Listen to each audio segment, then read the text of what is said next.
I'm building a seven-figure year real estate business and I'm doing it in public. And this is a daily update channel where you get to see the progress as I go so you can follow along and by extension, learn how to do some of this for yourself. And we start each one of these off by doing a Q&A on our YouTube channel. Any questions that have come in there. So if you want to ask any questions of me about real estate, you can go ahead and ask a question from this video in the comments below, and then I'll get to them tomorrow. And then the Skool Q&A will go through right now. So let's go ahead and jump over there and do that. All right, let's jump in on this question that Brett asked that says, I was speaking with a realtor today and who informed me that the previous property about which he had called about was pending. And then I asked him whether he had any other properties, and he said that he has 15 off-market properties available to sell at non-negotiable prices. In my experience, everything is negotiable or potentially negotiable. Thoughts on how to proceed? So here's a couple of good points here. The fortune is in the follow-up. Brett followed up with a previous broker, and the property that he was calling about is spoken for. It's in a pending status. You can't do that deal right now. No problem. So he said, do you have anything else? We refer to this as the what else you got strategy. So you're always looking for referrals, especially from brokers. And so he did so. And that broker says, hey, we have 15 off-market properties available. They claim they're non-negotiable. And, how do you proceed? So without knowing anything more about the property, it's hard to say. So find out if their prices are reasonable. And so remember, we buy properties one of three ways: at a cash out price that is at a significant discount so that we can make our 15% return on investment, or assumable financing, or seller financing so that we can get the returns we want. And if they're non-negotiable and their prices are high and they won't do seller financing, don't waste your time.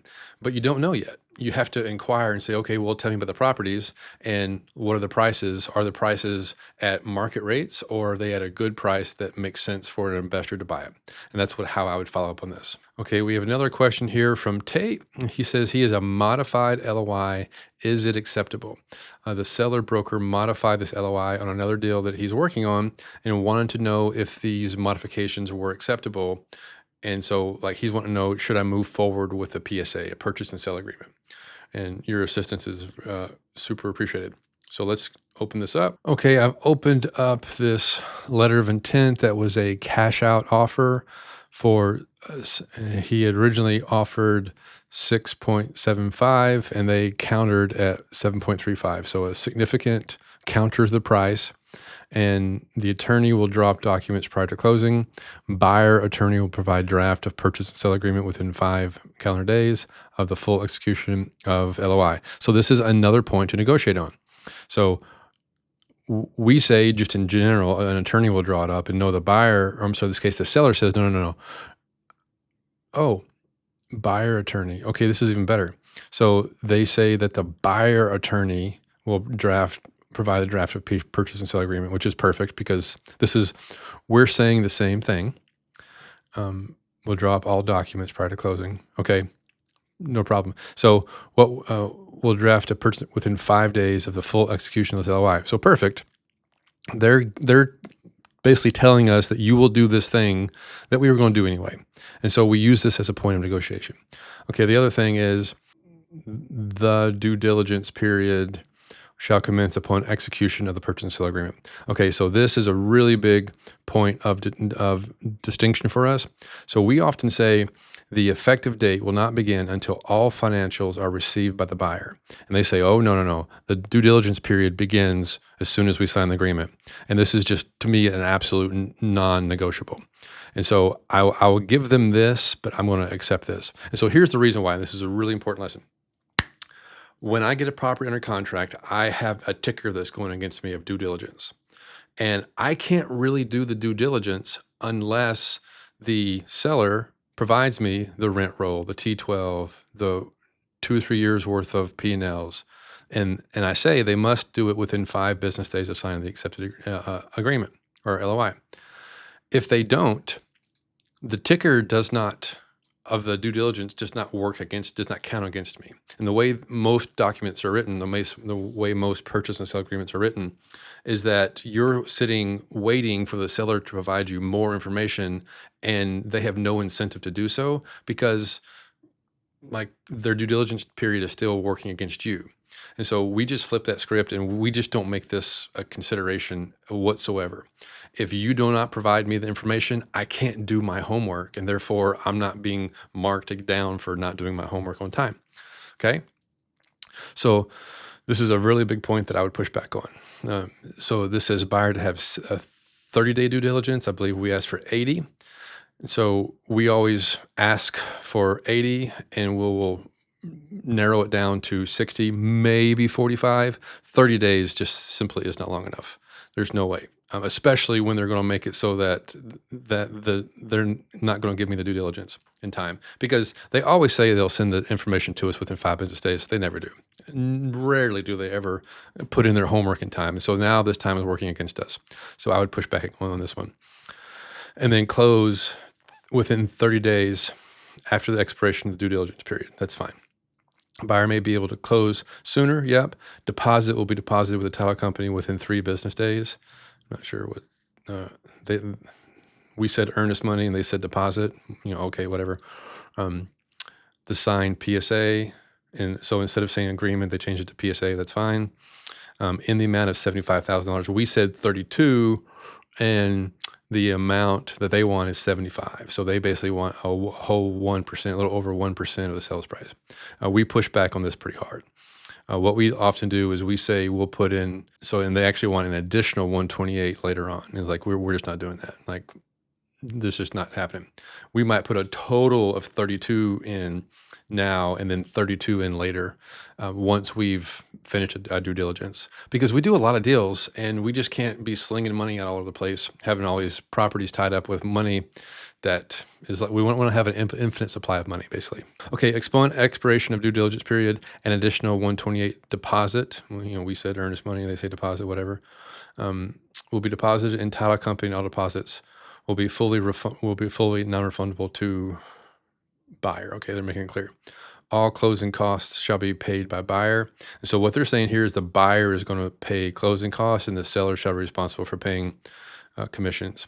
And I would push back a little bit on this. Like, I'm not paying their side of the closing costs unless I'm getting just an absolute steal of a deal. If I'm buying a property that if they accepted like a $5 million purchase price when I was trying to get a $6 million purchase and they were just kind of rolling over, okay, fine, I'll cover closing costs.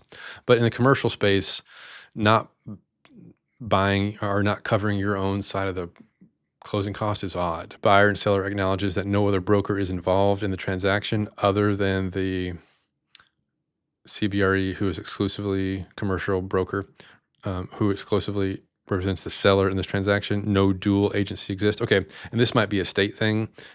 Basically, they're just stating that the broker involved here does not represent anybody but the seller, which is fine. Like, so the points here I would push back on would be the closing costs, the deposit, and the expiration or when the due diligence begins, like when is the effective date? And so we say the effective date happens once the seller turns in their homework and we accept it, not when they promise they will, but then they may not. And then of course the purchase price. I would like, this may be a deal killer right here. If they won't, this is probably a deal killer. I wouldn't even dig any further if you can't make this number work.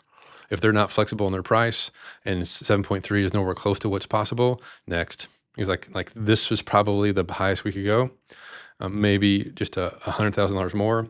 And if he says 7.3, no sense in even negotiating all these other points because the purchase price doesn't work.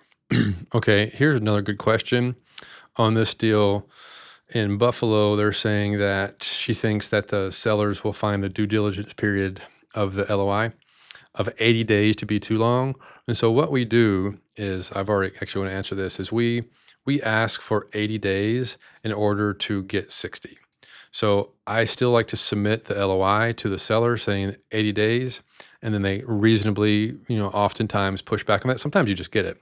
Sometimes they push back and they say, well, why so long? And if they do push back, we say, okay, well, maybe we can make 60 work if they're ready to get the deal done.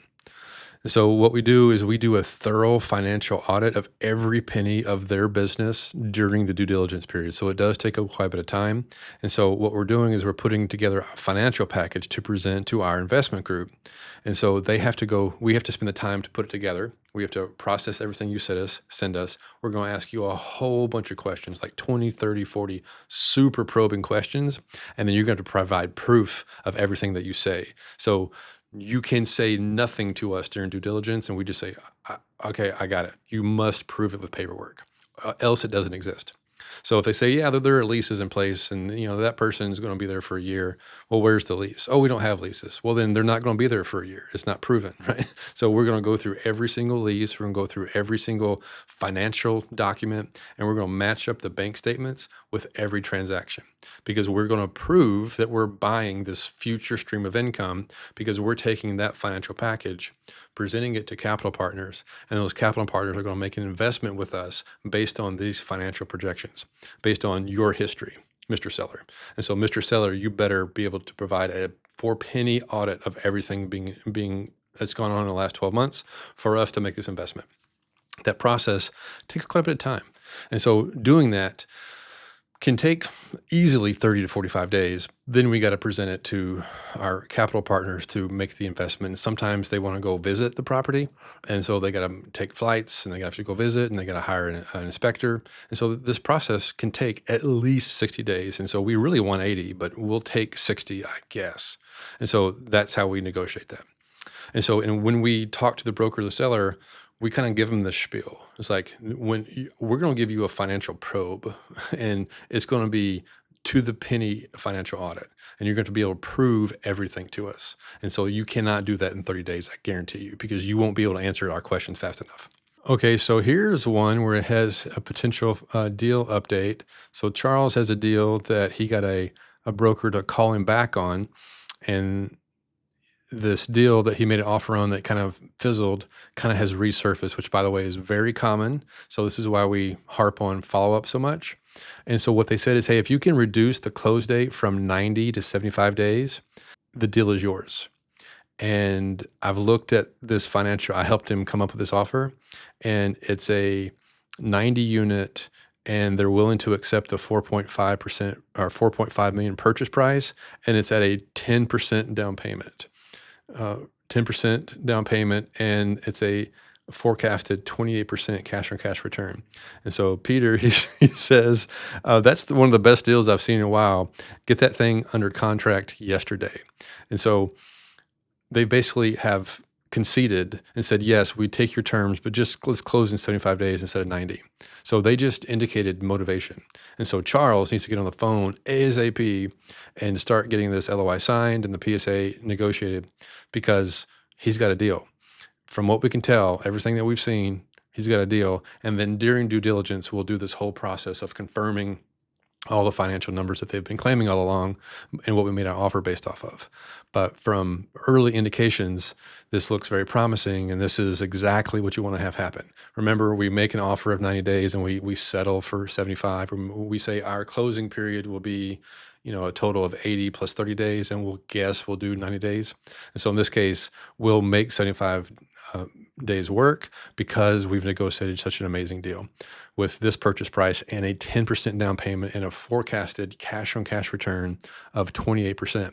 Hey, who would want to be a part of a deal that has a cash on cash return of 28%? There's a lot of people who would be interested. So that's the kind of deal we're looking for. All right, so that is the questions answered in Skool, and there's no new fresh ones in YouTube. So feel free to drop your questions in the future, and I'll answer those live with Coffee with Paul. And so now let's talk about building and strategizing these deals in public. So here's the deals that I'm working on. So right now I'm updating my investor website, and it's basically for a credibility. I don't really need a lot of functionality from it, but the one I have now is pretty lame. And so right now my developer is working on it, And in the process of doing that, he actually accidentally broke my email. And so just keep in mind when you're setting up your account and your domains and moving name servers around, you might have some sort of interruption in that domain's operation, specifically your email. We even tried to make sure that wasn't going to happen, and it happened anyway. And so we were sending emails back and forth, our sales team was, and people were replying back, and the emails were getting it bounced. We're saying not deliverable, which is kind of the opposite of the credibility that we're trying to put out there. So just keep in mind when you do this yourself for your own website, it's really kind of best to do this ahead of time, make sure it all works.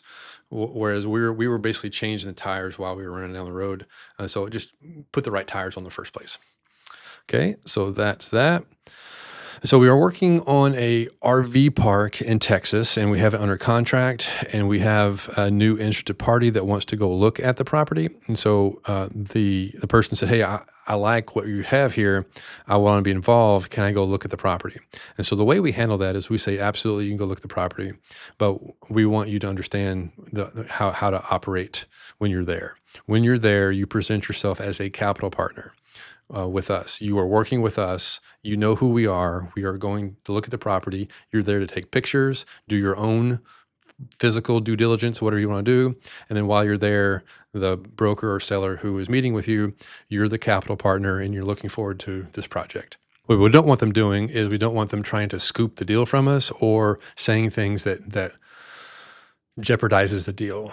So sometimes people get curious, who is this person showing up at my property and why are you here? And so, oh, I'm Paul and Joe's capital partner and we're looking to, make sure this deal makes sense for us, right? Which is all true. Like we always want to tell the truth, but we don't want to say anything that makes them think that we're going to back out of the deal or whatever. It's like, just go look at the property, behave yourself while you're there. Don't be weird.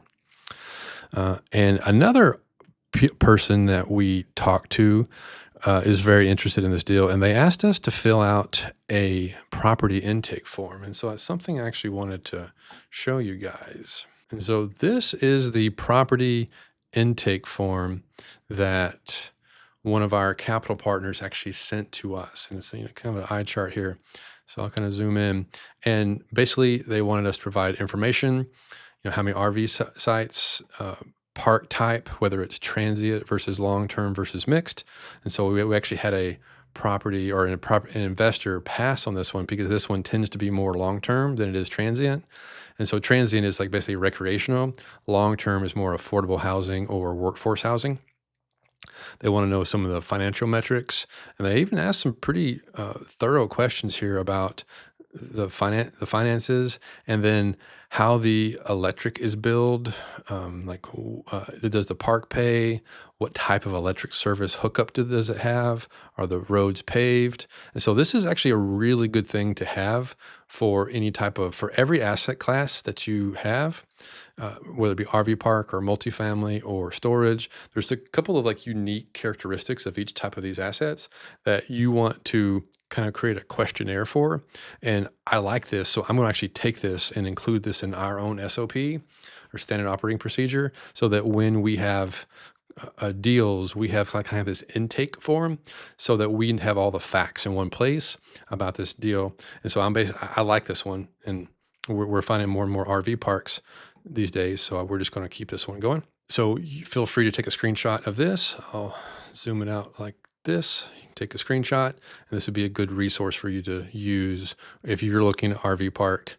Have you or your team fill out these questions, and that will help put you in a better position to raise capital or find an end buyer, or either just do your own due diligence. Okay, now remember this idea of this workforce versus affordable housing versus transient recreational. For RV parks, that's an important distinction to be aware of. And so depending on who your capital partner is, they may make a decision based on whether or not it's actually a mix of this or if it's mostly recreational transient, like people doing nightly and weekly rentals versus month to month. And this one is mostly month to month. They have a couple of units that are on the daily, maybe a few weeklies, but most of them are month to month. And depending on the investor, they may or may not like that. And so knowing that ahead of time is super helpful. Okay, back on this Louisiana deal that we have in New Orleans, it's an 8-unit. It's a very good, very favorable owner financing terms. And we have an interested party that's taking a look. We're pending feedback. And basically, it worked out nicely that this one, the broker and the seller are on vacation. And so we have the LOI signed, but we don't have the PSA. And so we're able to kind of find interested parties based on the LOI. And then once they get back from vacation, we might actually have somebody who's interested, and we can actually get the PSA signed and closed pretty quickly, because we've had about an extra week and a half or so of waiting for the seller and the broker to get back, because they're not reachable wherever they are now. Okay, now here's another really interesting development here on this RV, or this RV park, this other RV park we have in Texas that's almost under contract. So what's happened here is they were really picky about the proof of funds. We went back and forth. We finally just said, hey, we've told you from the beginning we're raising capital, and we can't raise capital effectively unless we have a PSA. Because everybody, the first thing they ask is, do you have a purchase and sale agreement? Like, no, we have an LOI, and they're waiting for us to have the money raised before we get it under contract. And that just doesn't go over very well. We finally just pushed back on the seller and said, you can wait, and we'll do our best to raise capital for a deal that we don't have under contract, or you can sign the PSA and we can actually go about our business. And they acquiesced and finally signed the PSA. But now they won't give us the due diligence documents for reasons I can't really explain. They're like, we won't give you the due diligence documents until you prove to us you have proof of funds. And I was like, you misunderstand. The purchase and sale agreement was the next step, but we also need the financial documents to prove what you've been claiming all along.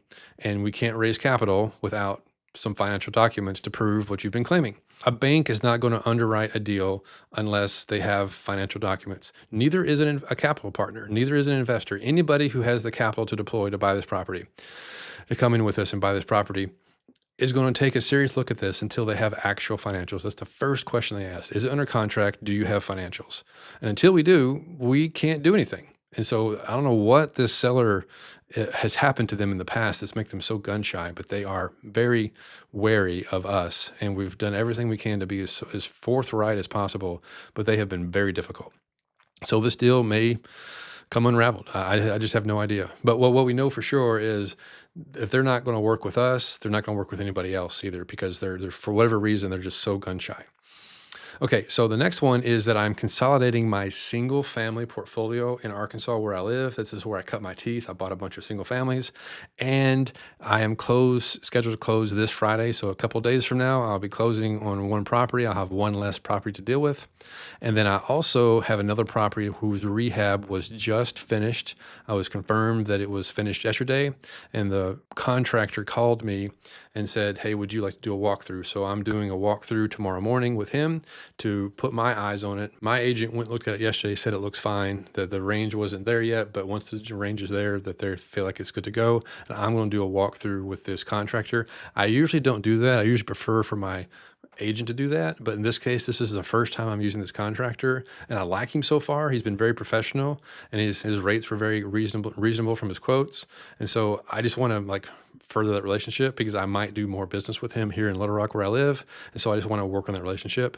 Once we get a rhythm going, I won't go to properties very often. I try to go out my way to not go to properties, because that is probably the least best use of my time, is me looking at a property, because I'm not a contractor. I'm not a pro at doing repairs or anything. I'm much better sitting in the seat, doing analysis and developing relationships. All right, that is building and strategizing in public. And so now let's go check on social media. Okay, we're doing some updates. This is August 13th.